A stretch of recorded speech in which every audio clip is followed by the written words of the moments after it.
తాకట్లో ఉన్న బంగారాన్ని విడిపించి ఆ రోజున మార్కెట్ ధర కట్టి మిగిలిన డబ్బును మీకు అందిస్తుంది Kommuri gold.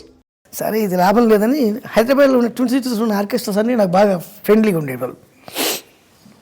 Visiting card కొట్టిపించి Venumadhav mimicry artist అని కొట్టిపించి దాని మీద తెలుగుదేశం పార్టీ ఆఫీస్ నెంబరు కొట్టిపించి ఇచ్చిన అందరికి ఆర్కెస్ట్రా వాళ్ళందరికీ. ఫోన్ రింగ్ కానీ లోపల రామచంద్రరావు గారు ఉండేవారు, ఇన్ఛార్జ్, మాకు పార్టీ ఇన్ఛార్జ్ ఆయన ఉండేవారు. ఫోన్ రింగ్ కాగానే ఆయన వెయిట్ చేసేవాడు రూమ్లో. ఇక్కడ నుంచి నేను కనెక్ట్ చేయాలి ఆయనకు. ఫోన్ రింగ్ కాగానే నేను ఫోన్ మాట్లాడేవాను. ఎక్కడ నా సాయంత్రం టీఎన్ఆర్ గారిదా, ఎన్ని గంటలకు అది, లొకేషన్ ఎక్కడ, పేపర్ పెన్ మీద రాసుకున్నాను, మ్యారేజ్ ప్రోగ్రామ్ అన్న, ఎన్ని గంటలకు ఉంటుంది అన్న, ఓకే అన్న, గణేష్ చౌదరి అన్న, ఓకే అన్న, మాట్లాడుకొని రాసుకొని పెట్టుకున్నాను. 10 ఫోన్లు వచ్చేటివి. 11 సార్లు లోపల నుంచి నాకు బెల్ మోగేది నా ఫోన్కు. ఎత్తితే రామచంద్ర, ఏమో ఇప్పుడు 10 ఫోన్లు వచ్చి నాకు ఒక్క ఫోన్ మాట్లాడలేదు ఏంటి, నేను ఎవరు చేసింది అంటే నా కోసం చేసింది సార్ అన్న. నాకు ఫోన్ లేదు కదా, నాకు ఫోన్ లేదు, నా కోసం వచ్చింది సార్ ఫోన్. నీ కోసం రావడం ఏంటి, ఇది నీ ఫోన్ అనుకుంటున్నా అది అన్నాడు. ఒకసారి ఎవడో తీసుకొచ్చి మా ఆఫీస్లో ఎవడో ఒకటి ఉంటాడు కదా, పిల్లలు పెట్టాడు, సార్ చూడండి వాడు కార్డు మీద మన డైరెక్ట్ ఫోన్ నెంబర్ వేసుకున్నాడు అని చెప్పింది. చంద్రబాబు గారు ఆఫీస్కి వస్తే మాట్లాడుతుంటే చంద్రబాబు గారితో ఈ విషయం చెప్పిండ్రు. సార్ బాబు గారు మీరు తీసుకొచ్చి ఇక్కడ పెట్టిండ్రు కానీ వీడి ఫోన్ మాట్లాడుతుందండి ఇక్కడ, చాలా వీడి ఫోన్లో ఎక్కువైపోయినాయి మాకు అని. ఒకే ఫోన్ ఉండేది. అక్కడ పనిచేస్తున్నప్పుడు ఒకసారి ఒక సందర్భం జరిగింది. మనం ఫోన్ రింగ్ అయితే మనం వ్యక్తి అలా అంటాం కదా, నేను నమస్కారం, నేను నందమూరి తారక రామారావు మాట్లాడుతున్నా, ఒకసారి రామచంద్రరావు గారికి ఇవ్వండి. సార్ సార్ సార్ సార్ లేచి నిలబడి ఇచ్చిన ఫోన్ లోపలికి. 10 నిమిషాలు మాట్లాడాను. తర్వాత ఫోన్ పెట్టిన తర్వాత లోపల నుంచి సార్ వచ్చింది బయటికి. బుద్ధి జ్ఞానం ఉందా, ఇది నీ ఇంటి ఫోన్ అనుకుంటున్నా, అలా అనడం ఏంటి, నమస్కారం తెలుగుదేశం పార్టీ కేంద్ర కార్యాలయం అని అనాలి కదా, అనలేదట నువ్వు, అలా అన్నవట, అన్నగారు సీరియస్ అయినరు అన్నాడు. నీ అమ్మ ఇట్లా నాలుగు సర్లే అనుకుని పెట్టి సరే సార్ అన్నా. మళ్ళీ ఫోన్ రింగ్ అయింది. రింగ్ అవగానే లేపిన, హలో నమస్కారం తెలుగుదేశం పార్టీ కేంద్ర కార్యాలయం అన్నా. అది బ్రదర్ అని ఫోన్ పెట్టేసి అమ్మ ఆయన తొందర చేస్తానని అనుకోలేదు, నేను అంత స్థితి అనుకోలేదు. ఆ తర్వాత చంద్రబాబు గారు వస్తే ఇట్లా కంప్లైంట్ చేశారు, వాడి ఫోన్ మాట్లాడుకుంటుంది సార్ అని. అప్పుడు రా కారు ఎక్కువ అన్నాడు. ఏదో కథ జరిగేటట్టుంది అనుకున్నా. తీసుకెళ్ళి టీటీఎల్పీ తెలుగుదేశం లెజిస్లేటివ్ పార్టీ ఆఫీస్ అసెంబ్లీకి తీసుకెళ్ళిండు. అమర్నాథ్ బాబు గారు ఉండే అక్కడ ఇన్ఛార్జ్. అమర్నాథ్ బాబు గారు ఈయన ఇక్కడే ఉంటారు ఈ రోజు నుంచి, పని చూడండి అన్నాడు. అప్పుడు లైబ్రరీలో నేను పేస్టింగ్ చేయాలి, పేపర్లో వచ్చిన మ్యాటర్లు కట్ చేసి పేస్టింగ్ చేయాలి, పార్టీకి సంబంధించినటువంటి మ్యాటర్లన్నీ కూడా. హిమాయత్ నగర్లో ఉన్నప్పుడు ఒక్క ఫోన్ ఉండే, అసెంబ్లీకి వచ్చిన తర్వాత 2 ఫోన్లు అయినాయి. 2 ఫోన్లు ఉన్నాయి ఇప్పుడు. ఈ ఫోన్ ఒకటి ఆ ఫోన్ కాకుండా ఈ ఫోన్, ఆ రకంగా 2 ఫోన్ నెంబర్లు రాసుకొని ఇచ్చేటండి. ఒక్కొక్కసారి 2-3 ప్రోగ్రామ్స్కి అన్నగారితో వెళ్ళలేను నేను, ఇక్కడ ప్రోగ్రామ్స్ ఉంది. అట్లా జరిగింది. అట్లా ప్రోగ్రామ్ చేస్తున్న టైంలోనే రవీంద్ర భారతిలో ప్రోగ్రామ్ రావడం, ఆకృతి సుధాకర్ గారిని ఆయన ప్రోగ్రామ్ చేస్తుంటే ఆ ప్రోగ్రామ్కి వెళ్ళా. దివాకర్ బాబు గారికి సన్మానం, రైటర్ దివాకర్ బాబు గారికి. అప్పుడు కృష్ణారెడ్డి గారు, అచ్చిరెడ్డి గారు చూసి ఫస్ట్ సినిమా ఛాన్స్ ఇచ్చింది, వాళ్ళే పిలిచి ఇచ్చారు. 4 రోజులు తప్పించుకున్నాను, ఈ దగ్గర తప్పించుకున్నట్టే. సినిమాలు ఇంట్రెస్ట్ లేదు సార్ నాకు, ఆ కెమెరా ముందు చేయడం నాకు రాదు, నీకు ఎందుకు మేము చేపిస్తాం కదా అన్న. సరే వీరిని ఎట్లా మోసం చేయాలి, ఏదో ఒకటి చేయాలి, తప్పించుకోవాలి. చాలా సార్లు చెప్పారు. 70,000 రూపాయలు తీసుకుంటా, అట్లయితే నేను చేస్తా, లేకుంటే చేయను అన్న. సరే ఓకే అన్నారు, యాక్సెప్ట్ చేసిన వాళ్ళు. అది సార్. ఇప్పుడు ఇక్కడ సెకండ్ టైం పార్టీ షిఫ్టింగ్ అప్పుడు అక్కడ ఎంత శాలరీ మీది? 800. మరి మీరేం డిమాండ్ చేయలేదా? ఎట్లా డిమాండ్ చేసినట్టు ఉంటుంది సార్ ఇంటర్నల్ గారి దగ్గర. అంటే మీరు అంతకుముందు ప్రోగ్రాంలో విపరీతంగా సంపాదించేవాళ్ళు కదా, అంటే దీనికంటే ఎక్కువగా. మా ఆఫీసులో నా ఒక్కడికే స్కూటర్ ఉండేది సార్, ఎవరికి లేదు.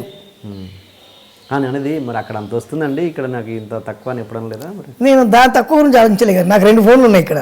ఓకే ఫోన్లు లేవు కదా, పర్సనల్ ఫోన్స్ లేవు కదా, 2 ఫోన్లు ఉన్నాయి. మీకు పర్సనల్గా ఎన్టీఆర్ గారితో ఎలాంటి అనుబంధం ఉండేది? బాగా అనుబంధం ఉండేదండి. ఒకసారి నాకు ఆయన ఇంటి దగ్గర డ్యూటీ పడింది, నైట్ డ్యూటీ వేశారు. నైట్ డ్యూటీ వేస్తే నైట్ ఉన్న లైట్లు వేసి పొద్దున్నే ఆయన 2 గంటలకు 3 గంటలకు అట్లా వేసేవారు. లేచేసరికి మేము కూడా ఆయనకంటే 1 గంట ముందు ఎవరు కదా, మనం కాబట్టి 7 గంటలకు 8 గంటలకు పడుకొని తొందరగా లేచి అదే ఆయన ప్రెస్ మీట్లు పెట్టేది మార్నింగ్ 7 o'clock అట్లా 6 o'clock రేపు ప్రెస్ మీట్ అని చెప్పండి అని వెళ్ళి పడుకునేవాడు. మేము అందరికి ఫోన్లు చేసి ఇట్లా ప్రెస్ మీట్ అని అంత ప్రెస్ వాళ్ళకి చెప్పేవాళ్ళం. ఒకరోజు పొద్దున్నే లేచి నేను చెప్పిన తర్వాత ప్రెస్ మీట్ అనేసరికి లేచి వస్తుండ్రు, లోపల నుంచి బయటకు రావాలి.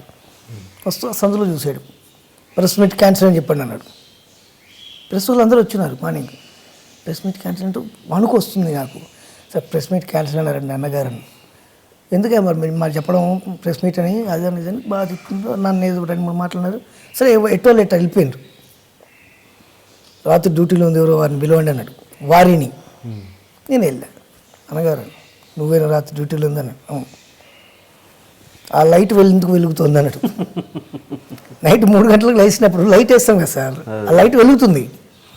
యూనిట్కి ఎంతో తెలుసా, దీనికి ఎంతో తెలుసా. ఈ రకంగా నువ్వు అప్పటి నుంచి ఇప్పటివరకు లైట్ వేసిన అంటే 7 o'clock వరకు లైట్ వేసిన అంటే ఎన్ని యూనిట్స్ వస్తుంది, ఎంత కాలిపోద్ది, ఏమైద్ది, బుద్ధి లేదు అని బాగా తిట్టి ఒక దెబ్బేసి వెళ్ళిపో అన్నాడు. వెళ్ళిపోయి చాలా ఫీల్ అయ్యాను. ఎందుకే ఆయన మూడ్ ఆఫ్ చేసిన అని అందరు పిఎస్లు అందరూ నన్ను తిట్టాడు. అర్ధగంట తర్వాత పెద్ద అని పిలుస్తున్నాను. ఇక నన్ను ఇవాళ ఉతుకులే ఉంది నాకు అనుకున్నాను. పెద్ద అని పిలుస్తున్నట్లు ఎవరికి వెళ్ళినా ఆయన దోశ తింటూ ఇంకొకసారి అలా తప్పు చేయకూడదు అలాగే అన్నగారు అన్న. ఆ సగం దోశ తీసి నాకు పెట్టిండు. ఆ దోశ తిని చాలా అన్నగారు ఇంకా తింటారా అన్నాడు. వద్దు అన్నగారు అసలు దెబ్బలు కొడతారేమో అనుకుంటే దోశ పెట్టి పంపించిండు ఆయన. అట్లా ఆయన దగ్గర ఉన్న అనుబంధం అది. ఆయన నన్ను బొమ్మగారు అని పిలిచేవాడు. బొమ్మ టాకింగ్ డాల్ ఉండేది కాబట్టి బొమ్మగారు అని పిలిచేవాడు. ఏమితో చంద్రబాబు గారితో అంటే ఇక వెరీ ఫ్రెండ్లీ అండి, వెరీ ఫ్రెండ్లీ. మాది డైరెక్ట్ ఉంటుంది నాది అటాక్. ఇంట్లోకే డైరెక్ట్ బెడ్రూమ్లోకి వెళ్ళిపోతా. మిస్సెస్ తోటి కానీ పిల్లలతో కానీ వాళ్ళతో కానీ నాకు చాలా విపరీతమైన అనుబంధం. అంటే మీరు అక్కడ లైబ్రరీలో చేయడం వల్ల అక్కడ నుంచి స్టార్ట్ అవ్వడం వల్ల తెలుగుదేశంలో జాయిన్ అయ్యారా లేకపోతే అంతేనండి, దాంతో అనుబంధం. కేసీఆర్ గారు అప్పుడు రవాణా శాఖ మంత్రి చేసేవారు. వారు ఆయన ఎంత స్ట్రిక్ట్ అంటే కేసీఆర్ గారు అప్పుడే రవాణా శాఖ మంత్రి కానీ స్కూటర్ మీద వచ్చేవాడు. పక్కన పోలీసులు స్కూటర్ మీద వచ్చేవాడు. ఆయన కావాలని ఎట్లా జరుగుతుంది ఏం సంగతి అని చూడడానికి స్కూటర్ మీద వచ్చేవాడు అసెంబ్లీకి. అంత కారు ఉన్నా కూడా స్కూటర్ మీద వచ్చేవాడు. స్కూటర్ మీద వచ్చి చూసేవాడు అసలు ఎట్లా జరుగుతుంది ఏం సంగతి అని, పరిస్థితులు ఎట్లున్నాయి ఏం సంగతి అని. అప్పుడు బ్రహ్మాండం ఆయన. ఆ వారితో కూడా బాగా విపరీతమైన అనుబంధం ఉంది నాకు. వాళ్ళ ఫ్యామిలీతో కూడా మంచి అనుబంధం ఉంది. అంటే ఇప్పుడు ఏంటి అంటే ఇక్కడ అంతా టీఆర్ఎస్ హవా నడుస్తుందని టీఆర్ఎస్లోకి జంప్ అయ్యారా ఇప్పుడు మీరు? జంప్ అవ్వలేదు, నేను దేంట్లోకి జంప్ అవ్వలేదు, దేంట్లో జాయిన్ కాలేదు. ఇంతవరకు నాకు తెలుగుదేశం సభ్యత్వం కూడా లేదు నాకు. బట్ అయినా టీఆర్ఎస్కి సపోర్ట్ ఎక్కువ మీరు ఇప్పుడు టీఆర్ఎస్లో తిరుగుతున్నారు కదా? టీఆర్ఎస్లో తిరగట్లేదండి, ఏ దాంట్లో తిరగను. నన్ను ఎవరు పిలుస్తూ వాడి దగ్గరికి వెళ్ళి కనబడి వాడితో మాట్లాడి ఆ ప్రోగ్రామ్ అటెండ్ చేసి వస్తా. Okay okay. బట్ మీకు ఇప్పుడు స్వచ్ఛ భారత్ బ్రాండ్ అంబాసిడర్ అండి ఇక్కడ మీర్పేట్ కాపురా మొత్తానికి నేను. Okay okay.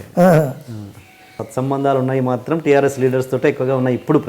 టీఆర్ఎస్ లీడర్స్ తోటి ఉన్నాయి, తెలుగుదేశం లీడర్స్ తోటి ఉన్నాయి, దానం నాగేంద్ర తోటి ఉంది, ఉత్తమ్ కుమార్ రెడ్డి గారితో ఉంది, అందరితో ఉన్నాయండి. నారాయణ గారు మంత్రి గారు, నారాయణ గారు సిపిఎం నారాయణ గారితో ఉన్నాయి, అందరితో ఉన్నాయి. నేను ఒక డప్పు కొట్టేటోను సార్. మీ ప్రోగ్రామ్ అంటే మీకు వచ్చి డప్పు కొడతా, పలానా వాళ్ళ ప్రోగ్రామ్ ఉందంటే పలానా వాళ్ళకి వెళ్ళి డప్పు కొడతా, అంతవరకే. డబ్బులు ఇస్తే ఎక్కడైనా చేస్తారు అంతే, 100% అంతే పక్కా. ఏ ప్రోగ్రామ్ అయినా చేస్తారు, ఏ ప్రోగ్రామ్ ఏం చేస్తా, ఏ పార్టీకైనా చేస్తా, ఎవరికైనా చేస్తా. పార్టీ అని కాదు, ఎలాంటి ప్రోగ్రామ్ అయినా, ఎలాంటి డబ్బులు ఇస్తే దేనికైనా సపోర్ట్ చేస్తా. బూతులు ఏందైతే చేస్తా. నేను డిస్కోథెక్లకు వెళ్ళను, పబ్లకు వెళ్ళను, క్లబ్లకు వెళ్ళను, నాకు అలవాటు లేవు. మీరు ఇక్కడ ఎందుకు మీరు అటు film Nagar side Jubilee side ఎందుకు ఇల్లు కట్టుకోలేదు? ఇష్టం లేకనా లేకపోతే ఇక్కడ? నా దుకాణం అక్కడ సార్, పొద్దున్నే ఇక్కడ లేస్తా, అక్కడికి పోయి షటర్ తీస్తా, షటర్ తీసిన తర్వాత ఏం దుకాణం? సినిమా దుకాణం. సినిమా దుకాణం. షటర్ ఓపెన్ చేస్తా, దుకాణం చూసుకుంటా, సాయంత్రం ప్యాకప్ కాగానే ఇక్కడికి వచ్చేస్తా. ఇక్కడ మాకు అంటే మా ఫ్యామిలీ మొత్తం ఇక్కడే ఉంది కాబట్టి, మా అమ్మ కానీ, మా అన్నయ్యలు కానీ, మా అక్క కానీ, మా చెల్లె కానీ అందరం ఇక్కడ సరౌండింగ్స్ కాబట్టి ఇక్కడ ఉండాల్సి. ఫిల్మ్ నగర్లో కూడా ల్యాండ్ ఉంది నాకు. ఓకే. అంటే అందరూ అక్కడికి ఉండడానికి ఇష్టపడతారు కదా? ఏముంది sir, 1 hour before 1 hour 9 o'clock shooting అంటే 7 o'clock ఇక్కడ నుంచి బయలుదేరినంటే సరిపోద్ది నాకు. Happy friend. సెలబ్రిటీ అన్న వాళ్ళు మామూలు జనాలలో కలిసి ఉండడం అన్నది ఎంతవరకు ప్లస్ అవుద్ది మైనస్ అవుద్ది? మామూలు జనాలంటే మామూలు జనాలు మీన్స్ అంటే సెలబ్రిటీ హోదా కాకుండా మామూలు ప్రేక్షకులు వీళ్ళతోటి వాళ్ళలో కలిసి ఉండడం చాలా మంచిదండి అది. ఇప్పుడు నేను చూడండి, ఇప్పుడు ఇక్కడ housing board, Moula Ali housing board Mangapuram కాలనీలో ఉందంటే ఈ ఏరియా అందరికీ నేను ఇక్కడ మెగాస్టార్, ఒక రజనీకాంత్, ఒక చిరంజీవి, ఒక మోహన్ లాల్, ఒక మమ్ముట్టి, ఒక వేణుమాధవ్ ఈ ఏరియాలో ఓకే వాళ్ళందరినీ మిక్సీలో గ్రైండ్ చేసి ఇస్తే దట్ ఈస్ వేణుమాధవ్ ఈ ఏరియాలో. ఓకే ఏ జరిగినా ఎక్కడున్నా ఎవరి ఫంక్షన్ ఉన్నా వచ్చి కార్డు ఇచ్చిపోతారు, కంపల్సరీ వాటికి అటెండ్ అవుతారు నేను. Okay at the same time పొద్దున్న లేస్తే కళ్ళ ముందు కనబడ్డప్పుడు కొంచెం చీప్ అయ్యే అవకాశాలు కూడా ఉంటాయి కదా? అస్సలు ఉండదు సార్, ఎందుకు చీప్ అవుతాం? చీప్ మీన్స్ అంటే రోజు చూసే మొహమే కదా అన్నట్టుగా అలా కానివ్వండి, దానివల్ల నాకేం ఇబ్బంది ఉండదా? అట్లే ఉండదు.